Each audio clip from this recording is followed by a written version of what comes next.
Ed, the motherfuckers around Ed, when I was trying to record this just now, they started hooting, whistling, and honking and all that. So there could be disturbance. But anyway, focus on this subject because it's very interesting. I'm telling you, Ed. See, Ed, when I was telling you about the crystal ghost stories or horror stories earlier this year, I ended up deleting them all at one point. And that was, Ed, because I touched on this subject.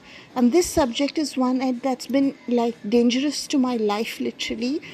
And I'll tell you why. See, Ed, I have this thing for ancient temples. And I don't mean by ancient, Ed, I don't mean like a few hundred or even 2,000. I mean really ancient places where where the stones, Ed, have gotten worn away over millennia of footfall, that kind of places.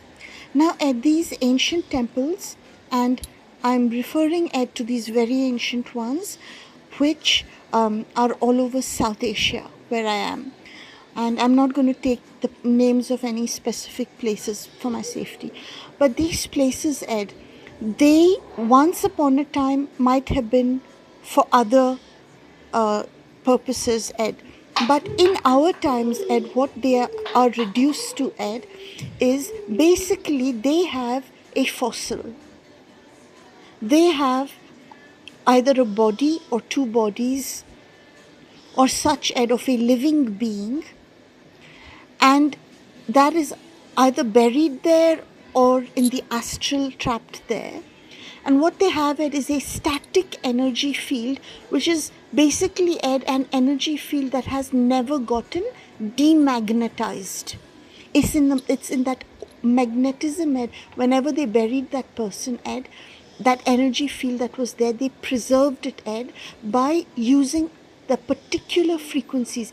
This is the science, Ed, of the people who do this, a certain caste, Ed, of people in Asia, whose job, Ed, is to do this, is to maintain the frequency. And they do that with particular sound vibration, smell vibration, and allowing only certain bloodlines even close, Ed. Everybody else will come at a distance and go.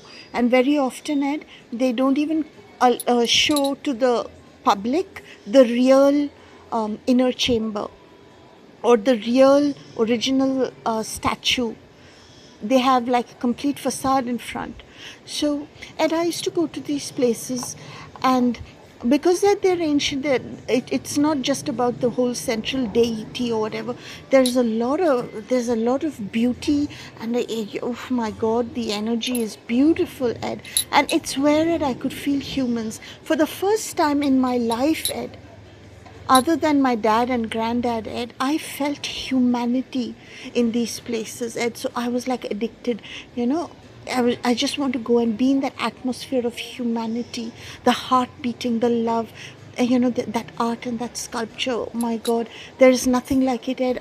In the known thug world, Ed, it's South Asia that has that, Ed, love making, statues of joy, joyful love making, Ed.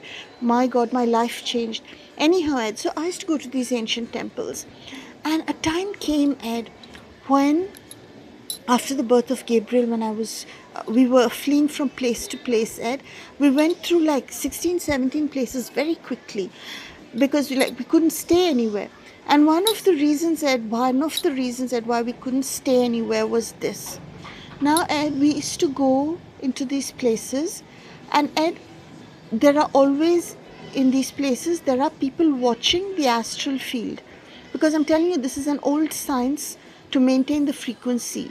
They can't have the frequency of the temple changed, because then that static field would burst, and the loosh of the millennia that's held in that field would disintegrate. It's like popping a balloon. And that's why they're very careful about who they let in. Now, the thing is that I look like, because I'm the common, the common basic matrilineal DNA, Ed, of humanity, I can go anywhere, Ed, and my energy field will pass anywhere because I'm the common denominator.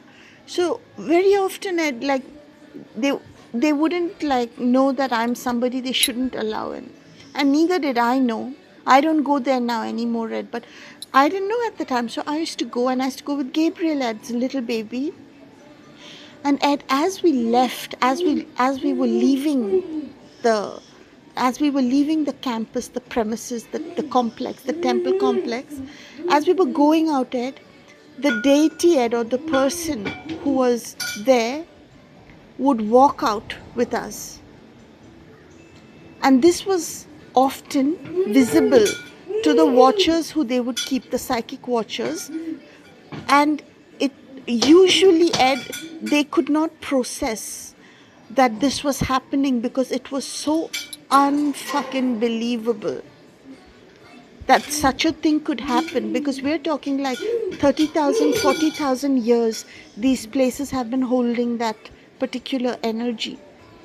And what used to happen, Ed, is the times that they used to process that this is what is indeed happening, that the deity of the temple is leaving the temple, something they just couldn't imagine. But if they processed it, they would start yelling and chasing after us.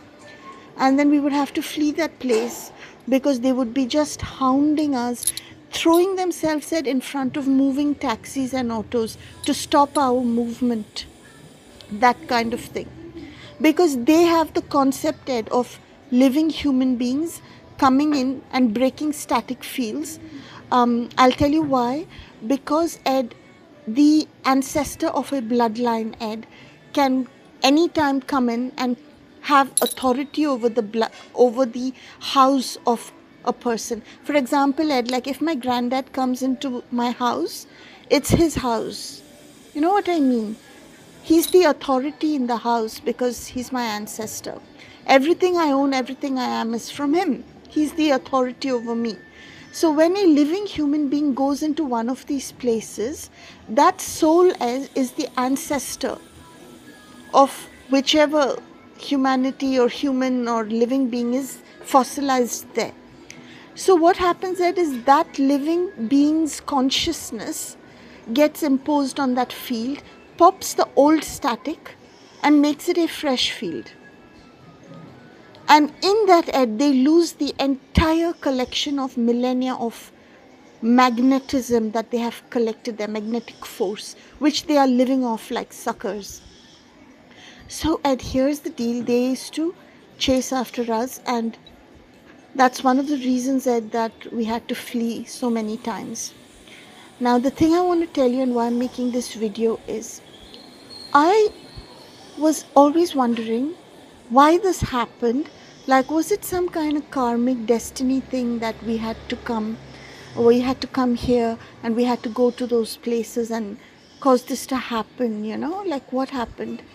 And today, Ed, I kind of in my half dozing kind of meditation kind of moments, one of them conveyed to me, Ed, that I haven't done anything, I haven't done anything wrong.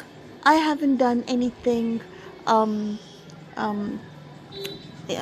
do you call it, Ed? I'm not an aggressor or anything. Like, I've not done something of my own volition. But he told me, Ed, that this was their means of those ancient times. This was their means of time travel. That for them, he doesn't know, Ed, that he was there 30 or 40,000 years. He doesn't know that. For him, he closed his eyes and went into meditation there and just called the universe, saying he wants to come into this particular time for whatever reason that of his, choice. And the universe manifested me going there, popping the magnetism there, and he came out. So for him, he didn't experience that time lag. And he told me, Ed, that we souls don't experience time lag at all. We go from one living moment to another living moment. We don't experience dead time in between. And he told me this concept, Ed, of there's dead time and there's living time. And those who are not in the flow of life, in the flow of soul, they experience dead time. Dead time is death.